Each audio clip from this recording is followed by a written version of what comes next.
ಏನು ಭಾರತದಿಂದ ನೀರು ಹೋಗದೆ ಹೋದರೆ ಪಾಕಿಸ್ತಾನ ಹೆಂಗೆ ವಿಲವಿಲ ಅಂತ ಒದ್ದಾಡುತ್ತೆ ಅನ್ನೋದಕ್ಕೆ ಕಳೆದ ಒಂದು ವಾರದಿಂದ ಆಗ್ತಾ ಇರುವಂತಹ ಬೆಳವಣಿಗೆಗಳು ಕಾರಣ.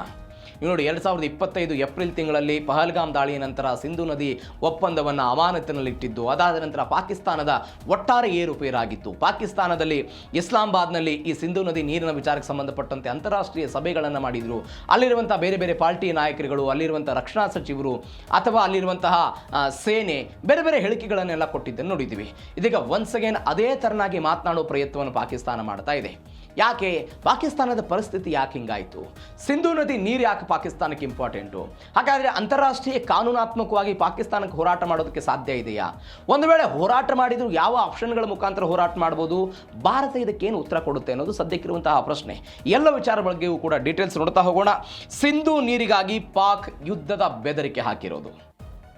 ಸಿಂಧು ನದಿಗಾಗಿ ಅವರು ಎಲ್ಲ ಯುದ್ಧದ ಬೆದರಿಕೆ ಹಾಕಿದ್ದಾರೆ. ಪಹಲ್ಗಾಮ್ ದಾಳಿಯ ಬೆನ್ನಲ್ಲೇ ಸಿಂಧು ನದಿ ನೀರಿನ ಜಲ ಒಪ್ಪಂದವನ್ನು 1960ರ ಜಲ ಒಪ್ಪಂದವನ್ನೆಲ್ಲ ನಾವು ಅಮಾನತೀಕರಣದಲ್ಲಿ ಇಟ್ಟಿದ್ದನ್ನು ನೋಡಿದ್ದೀವಿ. ನೀರು ನಿಲ್ಲಿಸೋದು ಯುದ್ಧಕ್ಕೆ ಸಮ ಅಂತ ಪಾಕಿಸ್ತಾನದ ಸೇನೆ ಗುಡುಗಿ ಬಿಟ್ಟಿದೆ. ಅಂದರೆ ನಮಗೆ ಬರಬೇಕಾದಂತಹ ನೀರನ್ನು ನಿಲ್ಲಿಸೋದು ಅದು ಯುದ್ಧಕ್ಕೆ ಕೆದರಿ ಯುದ್ಧವನ್ನು ಮಾಡದಂತೆ ಅಂತೆಲ್ಲ ಅವ್ರು ಹೇಳಿದರು. ಭಾರತದ ವಿರುದ್ಧ ಎಲ್ಲ ರಂಗಗಳಲ್ಲಿ ನಾವೆಲ್ಲ ಹೋರಾಟ ಮಾಡೋದಕ್ಕೆ ಸಿದ್ಧ ಇದ್ದೀವಿ ಅಂತ ಅವರು ಹೇಳಿಕೆ ಕೊಟ್ಟರು. ರಕ್ಷಣಾ ಸಚಿವರು ಯಾರ್ಯಾರು ಏನೇನು ಹೇಳಿಕೆ ಕೊಟ್ಟರು ನೋಡಿ. ಖವಾಜಾ ಆಸಿಫ್, ಭಾರತ ನೀರಿನ ಹರವನ್ನು ತಡೆದರೆ ಅಥವಾ ಒಪ್ಪಂದವನ್ನು ಉಲ್ಲಂಘನೆ ಮಾಡಿದರೆ ಮಿಲಿಟರಿ ಕ್ರಮವನ್ನು ತೆಗೆದುಕೊಳ್ತೀವಿ, ಯುದ್ಧಕ್ಕೆ ಇಳಿತೀವಿ ಅಂತ ಅವರು ಹೇಳಿದರು. ಬಿಲಾವಲ್ ಭುಟ್ಟೋ ಜರ್ದಾರಿ, ಅಲ್ಲಿಯ PPP ಅಧ್ಯಕ್ಷ, ನಾವೆಲ್ಲ ರಂಗಗಳಲ್ಲಿ ಹೋರಾಟ ಮಾಡೋದಕ್ಕೆ ಸಿದ್ಧ, ಯುದ್ಧಕ್ಕೂ ಸಿದ್ಧ ಅಂತೆಲ್ಲ ಅವ್ರು ಹೇಳಿದರು. ಕೆಲ ಸಚಿವರೆಲ್ಲ ನೀರು ತಡೆದರೆ ಕೈ ಕತ್ತರಿಸ್ತೀವಿ ಅಂತ ಹೇಳಿದರು. ಪಾಕಿಸ್ತಾನದ ಮಿಲಿಟರಿ ಒಂದು ನಿಲುವು ತೆಗೆದುಕೊಳ್ತು. ಪಾಕ್ ಸೇನಾ ಮುಖ್ಯಸ್ಥ ಫೀಲ್ಡ್ ಮಾರ್ಷಲ್ ಅಸೀಂ ಮುನೀರ್ ನೇತೃತ್ವದಲ್ಲಿ ಕಮಾಂಡರ್ಗಳ ಸಭೆ ಆಯಿತು. ಅಗತ್ಯವಿರುವ ಎಲ್ಲ ಕ್ರಮವನ್ನು ತೆಗೆದುಕೊಳ್ತೀವಿ ಅಂತ. ಹಾಗಾದರೆ ಕಾನೂನಾತ್ಮಕವಾಗಿ ಪಾಕಿಸ್ತಾನ ಹೋರಾಡಬಹುದಾ? ಈ ಪ್ರಶ್ನೆಗೆ ಒಂದು 3 ಉತ್ತರ ಇದೆ. ಒಂದು, 3 ಹಂತಗಳಲ್ಲಿ ಏನೇನು? ಒಂದು ಹಂತ, ಒಂದು ಶಾಶ್ವತವಾದಂಥ ಸಿಂಧು ಆಯೋಗ ಇದೆ. ಈ ಸಿಂಧು ಆಯೋಗದ ಏನು, 2 ದೇಶಗಳ ಜಲ ಕಮಿಷನರ್ಗಳು ಒಟ್ಟಿಗೆ ಕುಳಿತುಕೊಂಡು ಮಾತುಕತೆಯ ಮುಖಾಂತರ ಇದನ್ನು ಬಗೆಹರಿಸಿಕೊಳ್ಳಬಹುದು. ಈ ಜಲ ಕಮಿಷನರ್ ಏನಿದ್ದಾರೆ, ಇದು ಪಾಕಿಸ್ತಾನದಲ್ಲಾಗಿರ್ಬೋದು, ಭಾರತದಲ್ಲಾಗಿರ್ಬೋದು, ಇವರು ಪರಸ್ಪರವಾಗಿ ಮಾತುಕತೆಯ ಮುಖಾಂತರ ಇದನ್ನು ಬಗೆಹರಿಸಿಕೊಳ್ಬೇಕು ಅನ್ನೋದು ಒಂದು. ಅದನ್ನು ಭಾರತ ಸರ್ಕಾರ ಖಂಡಿತವಾಗಿ ಹೇಳಿದೆ. ಯಾವುದೇ ಕಾರಣಕ್ಕೂ ಭಯೋತ್ಪಾದನೆ ಮತ್ತು ನೀರು ಹರಿಯೋದಕ್ಕೆ ಸಾಧ್ಯ ಇಲ್ಲ, ನಾವು ಪಾಕಿಸ್ತಾನದ ಜೊತೆಗೆ ಮಾತುಕತೆ ನಡೆಸಲ್ಲ ಅಂತ. ಹೀಗಾಗಿ ಮಾತುಕತೆ ಅನ್ನೋದು ಮೊದಲೇದು ಇಂಟು. ಎರಡನೇದು ತಟಸ್ಥ ತಜ್ಞರು. ತಾಂತ್ರಿಕ ಭಿನ್ನಾಭಿಪ್ರಾಯಗಳು ಎದುರಾದಂತಹ ಸಂದರ್ಭದಲ್ಲಿ ವಿಶ್ವ ಬ್ಯಾಂಕ್ ಅವತ್ತಿನ ಮಧ್ಯಸ್ಥಿಕೆ ವಹಿಸಿತ್ತು. ಆ ವಿಶ್ವ ಬ್ಯಾಂಕ್ ಒಬ್ಬ ಮಧ್ಯಸ್ಥಿಕೆದಾರರನ್ನು ನೇಮಕ ಮಾಡುತ್ತೆ. ಆ ಮಧ್ಯಸ್ಥಿಕೆದಾರರ ಮುಖಾಂತರ ಉಭಯ ದೇಶಗಳ ಸಮಸ್ಯೆಗಳ ಬಗ್ಗೆ ಅವರು ಆಲಿಸ್ತಾರೆ. ಈಗ ಉದಾಹರಣೆಗೆ ಈ ಭಾರತದ ರಟ್ಲೆ ಮತ್ತು ಕಿಶನ್ ಗಂಗಾ ಯೋಜನೆಗಳ ಕುರಿತಂತೆ ಅವರೆಲ್ಲ ವಿಚಾರಣೆ ಮಾಡಿಸುವ ಪ್ರಯತ್ನ ಅದಾಗಬಹುದಾ? ಸಾಧ್ಯ ಇಲ್ಲ. ಯಾಕೆ ಅಂತ ಹೇಳಿದ್ರೆ ಭಾರತ ಹೇಳುತ್ತೆ ಇದು ನಮ್ಮ ಮತ್ತು ನಿಮ್ಮ ನಡುವಿರುವಂತಹ ಸಂಬಂಧ ಮತ್ತು ಸಮಸ್ಯೆ, ಇದನ್ನು ಮತ್ತೊಂದು ದೇಶ ಬಂದು ಅದನ್ನು ಬಗೆಹರಿಸೋದಕ್ಕೆ ಸಾಧ್ಯ ಇಲ್ಲ ಅಂತ. ಕೊನೆಯ ಆಪ್ಷನ್ ಇರೋದು ಪಾಕಿಸ್ತಾನಕ್ಕೆ ಹೇಗ್ನಲ್ಲಿರುವಂತಹ ಅಂತಾರಾಷ್ಟ್ರೀಯ ನ್ಯಾಯಾಲಯದಲ್ಲಿ ಹೋಗಿ ಒಂದು ಮೊಕದ್ದಮೆ ಹಾಕೋದು, ಹಿಂಗಾಗಿದೆ, ಹಿಂಗೆ ಆಗ್ತಾ ಇದೆ ಅಂತ. ಆ ಪ್ರಯತ್ನವನ್ನು ಇದಕ್ಕೆ ಪಾಕಿಸ್ತಾನ ಮಾಡ್ತಾ ಇದೆ. ಆದರೆ ಭಾರತ ಇವೆಲ್ಲದರಿಂದ ದೂರ ಉಳಿದು ಅವರು ಹೇಳ್ತಾ ಇದ್ದಾರೆ, ನೀವು ಗಡಿಯಾಚೆಗಿನ ಭಯೋತ್ಪಾದನೆಗೆ ಸಹಾಯ ಮಾಡ್ತಾ ಇದ್ದೀರಿ, ಹಣ ಕೊಡ್ತಾ ಇದ್ದೀರಿ, ನಾವು ನೀರು ಬಿಡಲ್ಲ ಅಂತ ಎಲ್ಲ ಪ್ರಕ್ರಿಯೆಯಿಂದ ದೂರ ಉಳಿದಿದೆ. ಹೀಗಾಗಿ ಪಾಕಿಸ್ತಾನ ಜಾಗತಿಕವಾಗಿ ಒಂಟಿಯಾಗೋ ಪ್ರಯತ್ನವನ್ನು ಮಾಡ್ತಾ ಇದೆ. ಇದು ಒಂದು ಬೆಳವಣಿಗೆ. ಎರಡನೇದು, ಮೊದಲು ಭಯೋತ್ಪಾದನೆಯನ್ನು ನಿಲ್ಲಿಸಿ ಅಂತ ಭಾರತ ಹೇಳ್ತಾ ಇದೆ. ಇದು ಪಹಲ್ಗಾಮ್ ಘಟನೆಯಾದ ನಂತರ ಅಂತಲ್ಲ, ಅನೇಕ ವರ್ಷಗಳಿಂದ ಭಾರತ ಹೇಳ್ತಾ ಬಂದಿದ್ದು. ಭಯೋತ್ಪಾದನೆ ಮತ್ತು ಮಾತುಕತೆಗೆ ಒಟ್ಟಿಗೆ ಆಗೋದಕ್ಕೆ ಸಾಧ್ಯ ಇಲ್ಲ ಅಂತ ಹೇಳ್ತು. ಪಾಕಿಸ್ತಾನಕ್ಕೆ ಹಂಚಿಕೆ ಆಗ್ತಾ ಇದ್ದಂಥ ಪ್ರವಾಹದ ಮುನ್ಸೂಚನೆಯನ್ನು ಮಾಹಿತಿ ಸ್ಥಗಿತಗೊಳಿಸಿದೆ ಭಾರತ.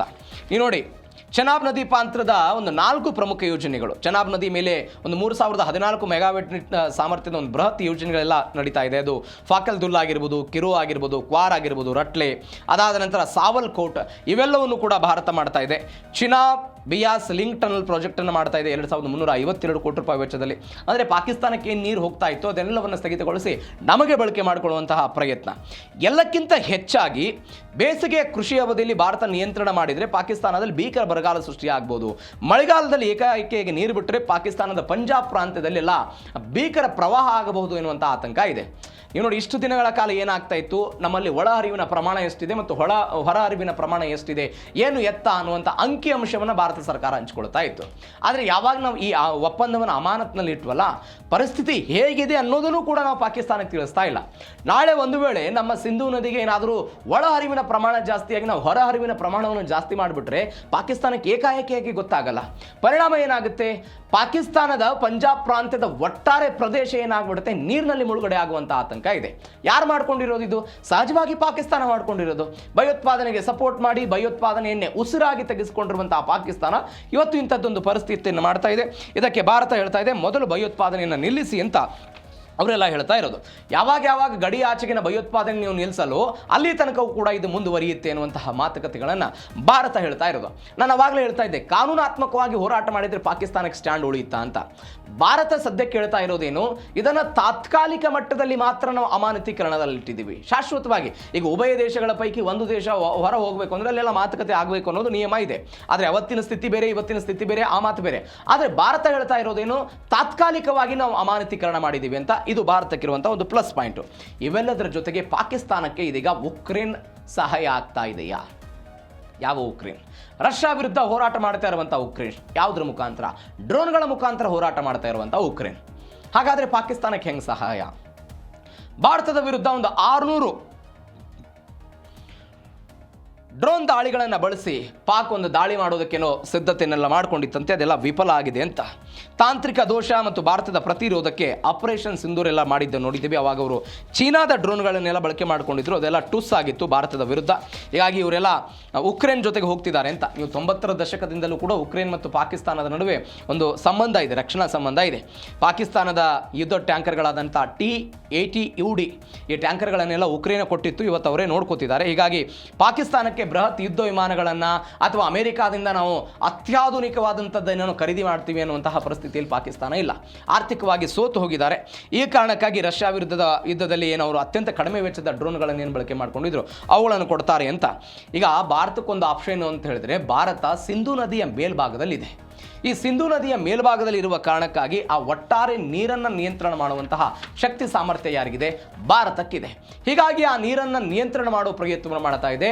ಈ ನಿಯಂತ್ರಣದ ವಿರುದ್ಧ ನಾವು ಯುದ್ಧ ಮಾಡ್ತೀವಿ ಅನ್ನುವಂತಹ ಪ್ರಯತ್ನವನ್ನು ಅವ್ರು ಮಾಡ್ತಾ ಇದ್ದಾರೆ. ಹೀಗಾಗಿ ಪಾಕಿಸ್ತಾನದ ಒಂದು ದುಸ್ಥಿತಿ ಇದು, ಒಂದು ನರಿ ಬುದ್ಧಿ ಅಂತ ಸದ್ಯಕ್ಕೆ ಆಗ್ತಾ ಇರುವಂಥ ವಿಶ್ಲೇಷಣೆ. ಮತ್ತೊಂದು ಕಡೆ ಪಾಕಿಸ್ತಾನದ ಕೃಷಿ ಮತ್ತು ಆರ್ಥಿಕತೆ ಅಂತ್ಯನಾ?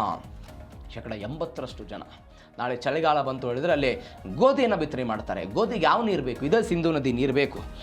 90% ಕೃಷಿ ಕ್ಷೇತ್ರ ಎಲ್ಲ ಆಗಿದೆ. ಡೆಡ್ ಸ್ಟೋರೇಜ್ ಹಂತಕ್ಕೆಲ್ಲ ಪ್ರಮುಖ ಅಣೆಕಟ್ಟೆಗಳ ನೀರಿನ ಮಟ್ಟ ಎಲ್ಲ ಬಂದಿದೆ. ಪ್ರಮುಖ ಜಲಾಶಯಗಳು ಕುಸಿತ ಆಗಿರೋದು. ಜಲವಿದ್ಯುತ್ ಯೋಜನೆಗಳ ಕಾಮಗಾರಿಗಳೆಲ್ಲ ವೇಗವಾಗಿ ನಡೀತಾ ಇಲ್ಲ.